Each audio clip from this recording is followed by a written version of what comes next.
Presiden memberi arahan agar dilakukan kajian terhadap Undang-Undang ITE, Undang-Undang Informasi dan Transaksi Elektronik, yang mencakup dua hal. Satu, menguji atau mengkaji substansinya. Yang kedua, membuat kriteria implementasinya. Nah, Kemenkumham telah membentuk keputusan atau membuat keputusan nomor 22 tahun 2001 yang kemudian diperbarui dengan Kemenko Polhukam, keputusan Menko Polhukam nomor 25 2001 tentang tim kajian yang ada dua tadi. Satu, mengkaji substansi untuk kemungkinan revisi. Yang kedua, membuat kriteria implementasi. Nah, itu atas arahan Presiden yang kemudian meluas menjadi pemberitaan pada tanggal 15 Februari dan kami sudah selesai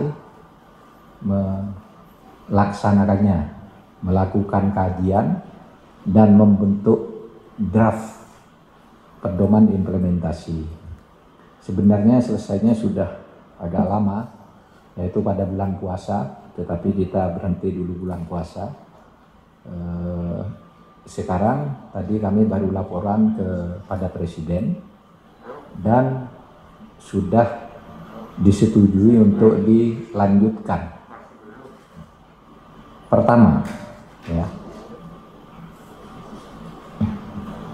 revisi terhadap Undang-Undang ITE akan dilakukan revisi terbatas yang menyangkut substansi. Ada 4 pasal yang akan direvisi, itu pasal 27, pasal 28, pasal 29, dan pasal 36. Ditambah satu pasal 45C, pasal 45C, itu tambahannya. Itu semua untuk satu, menghilangkan multitafsir, menghilangkan pasal karet, dan menghilangkan kriminalisasi yang kata masyarakat itu banyak terjadi. Kata masyarakat sipil, ya, itu banyak terjadi, itu diskriminasi, kriminalisasi. Kita perbaiki tanpa mencabut undang-undang itu, karena undang-undang itu masih sangat diperlukan untuk mengatur lalu lintas komunikasi kita lewat dunia digital, ya. Nah, kajian itu meliputi 55 orang yang berdiskusi secara intensif. Ada Wamen Kumham, lalu Ketua Kompolnas, Ketua Harian Kompolnas, para pelapor, ya, para pelapor terjadinya tindak pidana itu, dan para korban itu diundang semua. Aktivis demokrasi, para praktisi, insan pers kita undang semua untuk berdiskusi. Para akademisi, bahkan anggota DPR dan partai politik ikut. Kementerian dan lembaganya ada 6, Kemenkominfo, Kemenkominfo, Polri, Kejaksaan, Mahkamah Agung, Komnas HAM, Komnas Perempuan, dan tentu Menkumham, Kemenkumham. Nah, itu yang ikut. Nah, hasilnya itu tadi dilakukan revisi terbatas untuk jangka pendek. Revisi terbatas itu khusus Undang-Undang ITE ini. Apa itu? Mencakup 6 masalah saja sebenarnya yang diatur oleh Undang-Undang ITE. Satu, mengenai ujaran kebencian. Agar tidak ditafsirkan macam-macam, ya kita beritahu ujaran kebencian itu apa. Misalnya mendistribusikan, sekarang ditambah, mendistribusikan dengan maksud diketahui umum. Kalau mendistribusikan, ngirim sendiri, saya kepada saudara ngirim secara pribadi, saya ini terkurung di sini, itu tidak bisa dikatakan pencemaran, tidak bisa dikatakan fitnah. Nah, sekarang ini seperti baik Nuril itu kan karena kata untuk diketahui umum itu tidak ada. Sekarang kita kasih bisa dihukum kalau itu didistribusikan untuk diketahui umum. Kalau melapor bahwa saya di rumah sakit diperlakukan kurang baik, melapor ke anaknya kan tidak apa-apa, gitu, tidak bisa dihukum. Nah, kayak gitu yang kita beri penjelasan, sehingga revisinya secara substansi itu menambah kalimat, memperjelas maksud dari istilah-istilah yang ada di dalam undang-undang itu. Kemudian yang kedua tadi ya, ujaran 6 hal itu ujaran kebencian. Kemudian kebohongan itu apa? Kapan orang dikatakan bohong? Kemudian perjudian secara online, kesusilaan seperti penawaran seks online itu melalui online. Kemudian fitnah, pencemaran, penghinaan. Nah, masih gitu-gitu yang ada di undang. Jadi kita tidak memperluas undang-undang itu, tapi undang-undangnya itu hanya direvisi agar pasal-pasal karetnya itu yang dianggap menimbulkan diskriminasi atau kriminalisasi itu hilang. Nah, itu yang satu.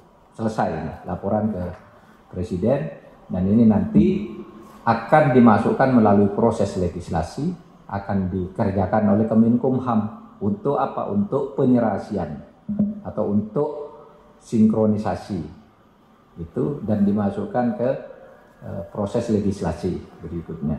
Adapun yang SKB tadi, yang pedoman kriteria implementatif ada 3 nanti yang akan tanda tangan, 1 Kapolri, 2 Jaksa Agung, yang ketiga Menkominfo. Nah, ini sudah bisa diluncurkan karena sudah dibahas berkali-kali melalui ketiga institusi itu dan sudah diulang-ulang, sehingga nanti tinggal diluncurkan dalam waktu yang tidak terlalu lama. Itu sambil menunggu revisi undang-undang itu bisa dijadikan pedoman agar tidak terjadi kesewenang-wenangan kalau itu ada, baik di pusat maupun di daerah. Satu. Yang kedua,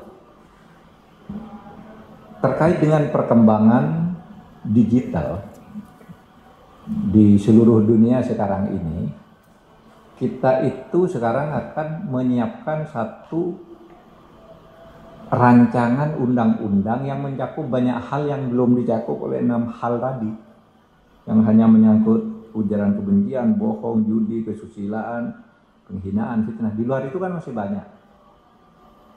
Perlindungan data konsumen, perlindungan data pribadi, transaksi elektronik. Ini meskipun namanya undang-undang informasi dan transaksi elektronik, ini kan tidak ada transaksi dalam arti uang. Ini transaksi berita ya di situ. Nah, nanti itu akan diatur semua melalui satu undang-undang yang lebih komprehensif. Tapi karena itu komprehensif dan sudah banyak diatur per sektor, itu nanti perlu waktu yang lebih khusus. Nanti kita, jadi menarik sekali tadi ada paparan dari BIN tentang betapa bahayanya dunia digital ini berdasar studi di berbagai negara, berdasar survei, berdasar temuan-temuan kasus yang dipaparkan oleh BIN. Lalu kita memutuskan untuk membuat semacam omnibus law di bidang elektronik. Di samping yang sudah ada itu nanti akan segera dikaji ulang agar kita mempunyai kekuatan pertahanan di dunia digital. Sekarang kan banyak serangan intelijen, serangan terhadap pertahanan kita dan sebagainya, masih banyak yang bolong-bolong. Nah, ini yang jangka panjang. Yang jangka pendek tadi segera akan melakukan revisi pasal-pasal tertentu terhadap undang-undang ITE. Pasal tertentunya itu ada 4, 27, 28, 29, 36 dan tambahan satu pasal yaitu 45C.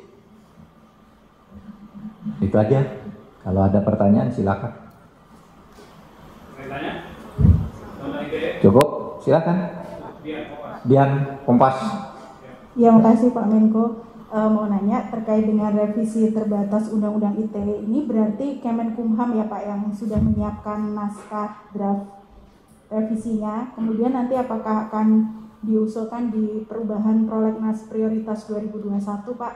Kemudian sedikit penjelasan juga soal politik hukum pengaturan dunia digital di Indonesia tadi ya Pak. Bapak menyebut ada banyak rancangan undang-undang. Nah itu apakah nanti akan disesuaikan dengan perkembangan digital yang ada saat ini Pak, sehingga aturannya lebih komprehensif, tidak hanya membatasi tetapi juga memberikan perlindungan kepada masyarakat digital. Terima kasih Pak.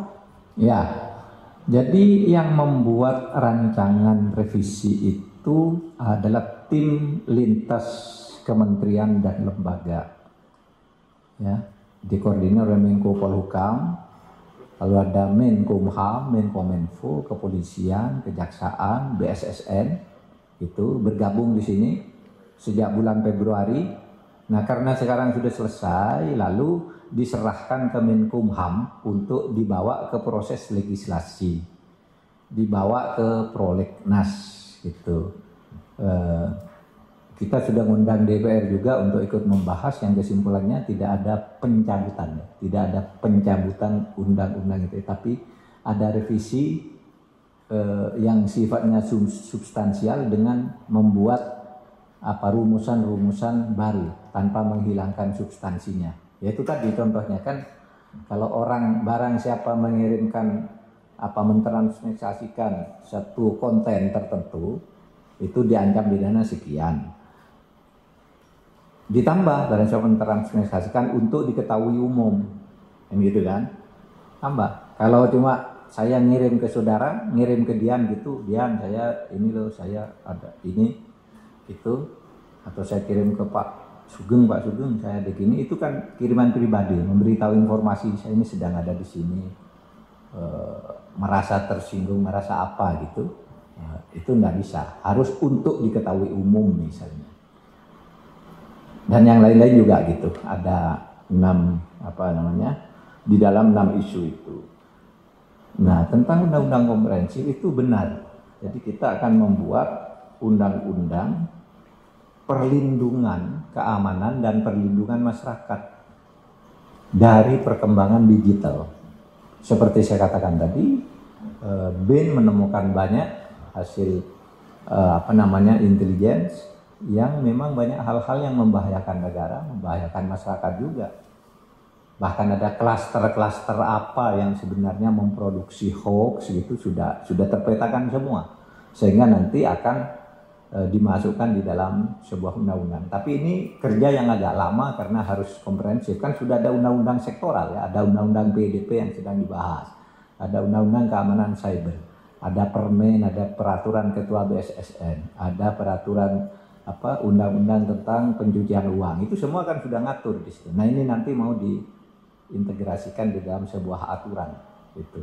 Sambil menunggu diundangkannya Kitab Undang-Undang Hukum Pidana yang baru, karena di situ induknya nanti baru kita membuat undang-undang yang lebih teknis. Cukup ya? Cukup. Terima kasih. Pak, kita Pak, mau nanya Pak. Tentang SKB Pak tadi. Dari mana? Tribun. Ya, izin Pak, Gita Pak dari Tribun. Ini nanya soal yang SKB itu sendiri, apakah sudah ada jadwal Pak? Kapan penandatangannya oleh 3 kementerian dan lembaga itu? Kemudian pengawasannya nanti seperti apa Pak? Dari pedoman implementasi UU ITE itu sendiri? Enggak begini, kalau jadwalnya direncanakan dalam waktu 2-3 hari ini ya, dalam minggu ini ya, paling lambat minggu depan gitu. Karena dari semua Polri, Kejaksaan Agung dan Kominfo di bawah koordinator sini Deputi 3 itu sudah sering bertemu dan membahas itu berkali-kali, dan ada bahannya juga sudah dari Polri, namanya surat edaran Kapolri kan tentang itu. Kita integrasikan, satu digabung sudah selesai, tinggal sekarang diluncurkan.